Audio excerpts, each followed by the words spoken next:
السلام علیکم، میں ہوں دین امتیاز اور آپ دیکھ رہے ہیں تختی آن لائن۔ کیا آپ جانتے ہیں کہ مستقبل میں آرٹیفیشل انٹیلیجنس سے ہم کیا کام لینے جا رہے ہیں؟ آپ کے ذہن میں بہت سے جوابات ہوں گے، لیکن میں آپ کو ایک اسٹڈی دکھا رہا ہوں جو کہ آپ کو بتائے گی کہ ہم آرٹیفیشل انٹیلیجنس سے کہیں گے کہ وہ ہمارے سائنسدانوں کی مدد کرے۔ اور کیسے مدد کریں؟ زیادہ طاقتور، زیادہ پاورفل سوالات ڈیوائز کریں، سوالات کو بنائیں، تاکہ ان سوالات کے جواب ڈھونڈتے ہوئے ہم نئی نئی ڈسکوریز اور نئی نئی انوینشنز کر سکیں۔ سوال میں طاقت کو انسان نے بہت دیر بعد جانا، اور جب ہم نے سوال کی طاقت کو جانا تو ہم نے مختلف قسم کی کتابیں لکھنا شروع کی تاکہ ہم اپنے بچوں کو سوال پوچھنے کی عادت ڈال سکیں۔ میں آپ کو یہاں پر آئنسٹائن کی ایک چھوٹی سی بات بتانے جا رہا ہوں جو کہ انہوں نے کہا۔ آئنسٹائن نے یہ کہا کہ اگر مجھے 60 منٹ دیے جائیں کسی بھی چیز کا جواب ڈھونڈنے کے لیے تو 55 منٹ تک میں اچھا، پاورفل، طاقتور، قابل عمل سوال بناؤں گا، اور 5 منٹ میں اس سوال کے جواب کو ڈھونڈنے میں لگاؤں گا۔ تو انہوں نے اپنے ٹائم کو اس طریقے سے ڈیوائز کیا، 55 منٹ سوال کے لیے اور صرف 5 منٹ جواب کے لیے۔ سوال کی طاقت کو بتانے کے لیے میں 4 مثالیں آپ کو دینے جا رہا ہوں۔ آپ اس سے بھی اندازہ لگا سکتے ہیں کہ آج تک ہم آرٹیفیشل انٹیلیجنس کو ایسٹرونومی میں استعمال کرتے تھے، کائنات کو پڑھنے میں سپر کمپیوٹرز کا استعمال کرتے ہیں، بلیک ہولز کو پڑھنے میں ان سے جو ڈیٹا آ رہا ہے ان کو انالائز کرنے کے لیے استعمال کرتے تھے، لارج ہیڈرون کولائڈر میں ہم آرٹیفیشل انٹیلیجنس کا استعمال کر رہے ہیں، ڈیٹا انالیسس کا استعمال کر رہے ہیں۔ تو ہم بہت سی ایسی چیزوں میں آرٹیفیشل انٹیلیجنس کا استعمال کر رہے ہیں جس میں بہت زیادہ ڈیٹا ہمارے پاس آتا ہے۔ لیکن مستقبل میں ان کاموں کے ساتھ ساتھ ہم سوال پوچھنے پر اے آئی کو لگائیں گے۔ 4 سائنسدانوں کی مثال دینے جا رہا ہوں جنہوں نے 1 یا 2 سوال پوچھے، اور اس کے پیچھے آپ دیکھیے کہ ہم نے کتنی بڑی انوینشنز کی۔ تو سب سے پہلے جو سائنسدان تھے ان کا نام ہے ابن فرناس، عباس ابن فرناس۔ 810 میں انہوں نے سوچا کہ انسان کیسے اڑ سکتا ہے، اور انہوں نے اس کا جواب ڈھونڈنے کی کوشش کی کہ جب پرندے اڑ سکتے ہیں تو پھر انسان کیوں نہیں اڑ سکتا۔ اور اس کے لیے انہوں نے ایکسپیریمنٹس کی، انہوں نے ایسے آرٹیفیشل پر بنائے جس کے ذریعے یہ ہوا میں اڑ سکیں، گویا کہ اس میں ان کو چوٹ بھی لگی اور پھر کافی عرصے تک انہوں نے اڑنے سے اپنے آپ کو دور رکھا۔ لیکن انہوں نے ایویونکس پر بکس بھی لکھی، آپ کو ان کی کتاب بھی مل سکتی ہے جو کہ ایویشن کے بارے میں آپ کو بتائے گی، اڑنے کے بارے میں بتائے گی۔ اس لیے بغداد کے ایئرپورٹ کا نام آج بھی ان کے نام سے منسلک کیا گیا۔ تو عباس ابن فرناس کے اس سوال کے پیچھے آج آپ دیکھ سکتے ہیں کہ بہت سے اور سائنسدانوں نے بھی کام کیا، اور ہم جہازوں پر اور آگے راکٹس تک پہنچے۔ دوسرا سوال جو ایک بہت مشہور سائنسدان نے پوچھا، ان کا نام ہے ابن الہیثم، 10ویں سینچری کے یہ سائنسدان تھے، اور انہوں نے سوچا، ان کو فادر آف ماڈرن آپٹکس بھی کہا جاتا ہے۔ انہوں نے سوال پوچھا کہ روشنی، اس وقت لوگ یہ سمجھتے تھے کہ ہماری آنکھوں سے روشنی نکلتی ہے اور وہ دوسری چیزوں پہ پڑتی ہے تو ہم اسے دیکھ سکتے ہیں، لیکن سب سے پہلے انہوں نے سوچا کہ اگر روشنی میری آنکھ سے نکل کر دوسری چیز پر پڑ رہی ہے اور میں اس کو دیکھ پا رہا ہوں، تو کیا میری آنکھ سے اتنی زیادہ روشنی نکلتی ہے کہ وہ چاند تک پہنچے، کیونکہ میں تو چاند کو بھی دیکھتا ہوں اور وہ رات کو نظر آتا ہے۔ پھر انہوں نے سوچا کہ سورج کو دیکھتے ہوئے ہماری آنکھوں کو درد کیوں ہوتا ہے، حالانکہ روشنی تو ہماری آنکھ سے نکل رہی ہے۔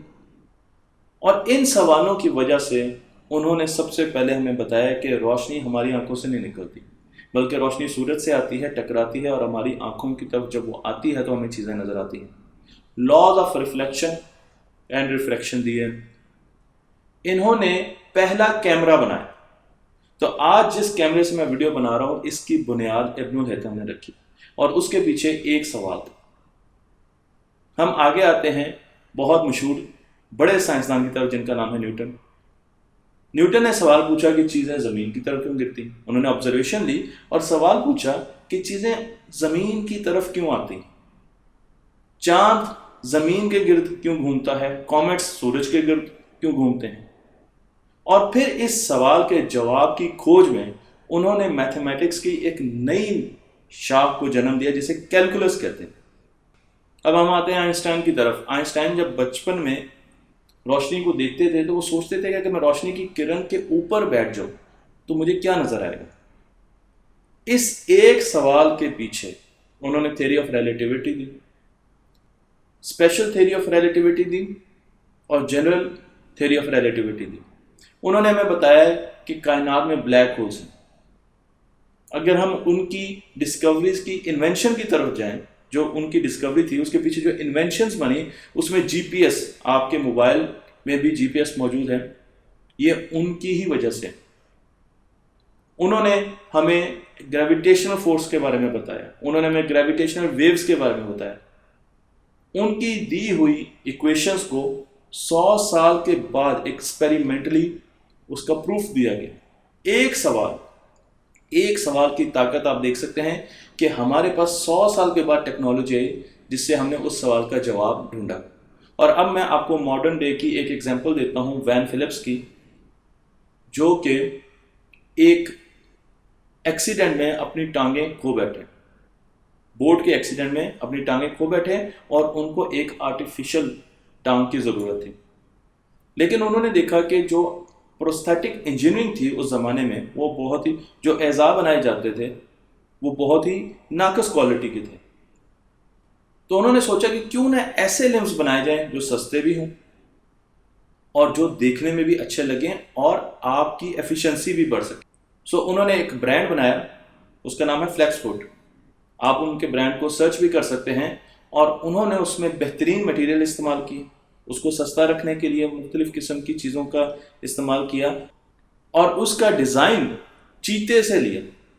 تو یہاں پر آپ تصویروں میں دیکھ سکتے ہیں کہ اولمپکس میں اور مختلف گیمز میں اب ان لمبس کا استعمال ہو رہا ہے. تو سوال یہ تھا کہ کیا ہم سستا، اچھی کوالٹی کا ایسا آرٹیفیشل لمب بنا سکتے ہیں جو کہ ہمیں چیتے کی طرح موو کرنے میں مدد دے. اور اس کے پیچھے آپ دیکھ سکتے ہیں کہ کتنا کام ہو اور کتنی ریسرچ ہوئی. ایک عام بچہ 2 سے 5 سال 3 سالوں میں 40,000 سوال پوچھتا ہے والدین سے، ٹیچر سے، کیونکہ وہ دنیا کو ایکسپلور کرنا چاہتے ہیں. بالکل ایسے ہی ایک ایگزامپل دیتا ہوں کہ اگر آپ ایک اندھیرے کمرے میں آئیں اور آپ کے پاس ایک ٹارچ ہو تو آپ ٹارچ کے ذریعے اس کمرے کو کھنگالیں گے. تو بچہ اس یونیورس میں آتا ہے تو اس کے لیے اندھیرا ہوتا ہے، لیکن اس کے پاس جو ٹارچ ہے وہ ہے کوسچنس.